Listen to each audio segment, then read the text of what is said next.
Diet impacts all areas of your life, and one of the biggest ways it can affect you is by lowering and raising your blood sugar. And here to tell us more is Kelley Nemiro from Wellness by Kelley, the sponsors of this segment. I love having you on, Kelley. I always feel like I walk away learning something new about health and wellness. Thank you so much. Let's talk about blood sugar. It really impacts a lot in our bodies. Yes, so much in our bodies is impacted by our blood sugar and what we're eating. So your blood sugar can be impacted by, or your blood sugar can impact your weight, your mood, your energy, your focus, your mental clarity, all of those things throughout the day. And so if you start your day eating some oatmeal and a banana, you might think those are like healthy choices, but there's no protein or fat there to really slow down the blood sugar spike, and so you're spiking and crashing, and that's why you feel that energy drop.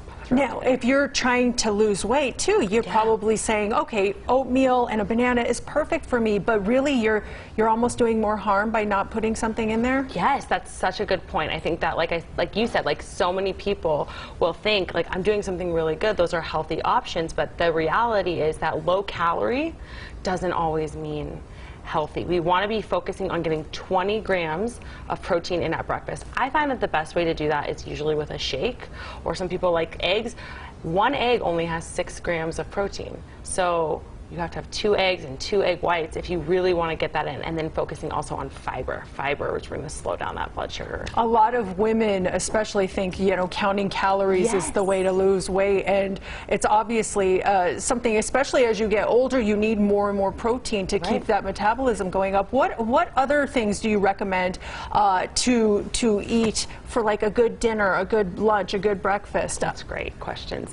Yeah, so I think that just focusing on what you can add rather than what you can take away, because then when we have that restrictive type of mentality, it is what gets us into this vicious diet cycle where we're like, okay, well now I'm going to be on and then I'm going to be off, and it's like that all or nothing mentality.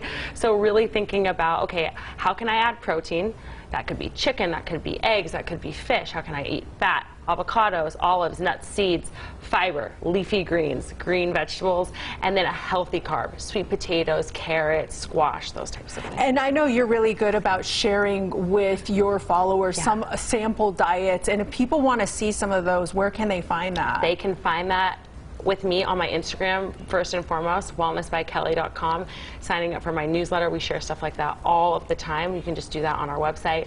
And then in my app, we share recipes every single week. Such great info. Before I let you go, though, I do want to ask about the blood sugar and the mood. Yes. And how the blood sugar affects our moods. So when you have that spike and crash, like we were talking about, when you eat, like, let's say oatmeal and banana, or someone who's going to eat a lot of sugar or whatever, maybe like pizza and pasta, just empty carbs that don't have the protein, fat, and fiber to slow everything down, you're going to feel more anxious, you're going to feel less focused, you're going to feel more fatigued throughout the day, and you're also going to have the tendency to potentially feel more depressed. Oh, see, this is so important. Everything. Great info. Thank you, Kelley. Thank you again to Wellness by Kelley. Go check her out for sponsoring the segment. Visit wellnessbykelley.com. Kendall.